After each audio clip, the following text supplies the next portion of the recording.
Sant'Antonio è un santo particolarmente venerato in Sardegna, lo ricordiamo nel territorio italiano e cristiano in generale come Sant'Antonio Abate, in Sardegna diventa improvvisamente Sant'Antonio del Fuoco o Sant'Antonio del Maiale, per via delle leggende che vengono legate alla figura del santo. Il santo viene festeggiato tra il 16 e il 17 di gennaio attraverso l'accensione di grandi falò che illuminano grosso modo tutta la Sardegna. Niente nell'accensione di questi falò è lasciato al caso, era lasciato al caso, e nemmeno le erbe o i legni che dovevano entrare a far parte di quello che poi sarebbe diventato il fuoco e quindi il falò di Sant'Antonio. Le erbe che più tipicamente venivano utilizzate erano sicuramente il cisto, il lentisco, in alcuni casi il mirto, il rosmarino, e poteva capitare anche che fosse presente l'erica. Teniamo in considerazione che poi ogni zona aveva le proprie erbe. Ho raccolto anche informazioni in merito a quest'uso. Tutte quelle che erano le erbe utilizzate per la realizzazione del presepe di Natale venivano poi bruciate nel bel falò dedicato e realizzato in omaggio di Sant'Antonio. Non solo erbe, ma in alcune località della Sardegna, soprattutto le zone centrali, i giovani uomini andavano alla ricerca di grandi tronchi secchi e vuoti, soprattutto di quercia, che venivano poi posti al centro del falò e venivano accesi e illuminati, le famose tuvas, intorno alle quali uomini e donne ballavano fino a mezzanotte. Alla conclusione del ballo e allo scoccare della mezzanotte questo grande palo di legno ardente veniva buttato giù. Il simbolismo e la ritualità fallica è spesso e volentieri sottolineata. Gli aspetti rituali d'altronde non mancano quando parliamo di questi grandi fuochi accesi in onore di Sant'Antonio.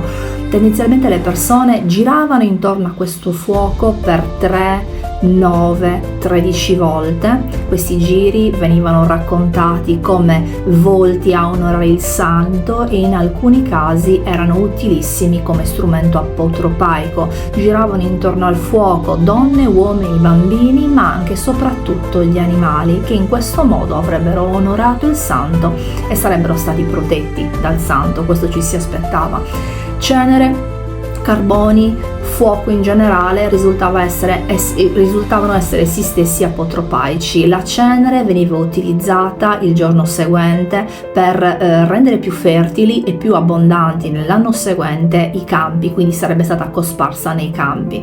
I giovani ragazzi e le giovani ragazze si cospargevano il viso con la cenere. Si racconta che in questo modo il santo li avrebbe protetti da eventuali malattie durante tutto l'anno. In alcune occasioni anche i legni ormai bruciati venivano conservati perché sarebbero stati utili per diverse terapie magico-rituali. In alcuni casi si riteneva addirittura che questi legni fossero utilissimi per combattere i temporali piuttosto insistenti.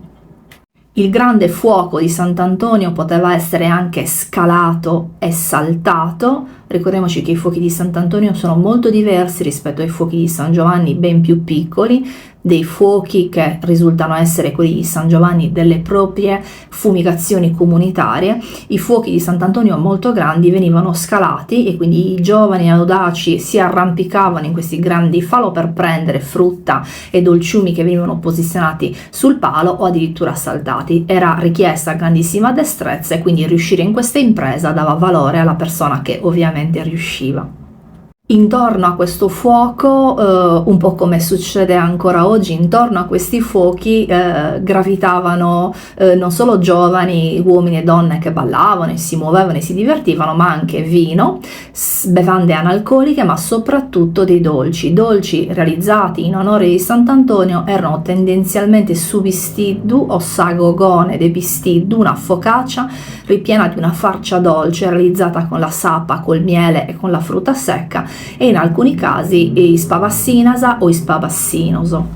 I dolci in onore di Sant'Antonio venivano preparati praticamente sempre, anche in occasione del lutto, e questo ci consente di notare quanto importante sia la preparazione del dolce, che crea un legame piuttosto solido tra il fedele e il santo. Ricordiamoci che il santo benedice questi dolci e quindi si crea un legame, un'unione fra l'uno e l'altro, ma ci consente anche di capire quanto importante sia stato il culto del santo in Sardegna. Si riteneva infatti che il santo fosse uno di quelli particolarmente interessati sia al benessere dei sardi, e quindi veniva invocato in caso di malattie, in caso fosse necessario scongiurare qualche particolare situazione, veniva invocato dalle giovani donne e spesso e volentieri veniva richiamato per ritrovare degli oggetti.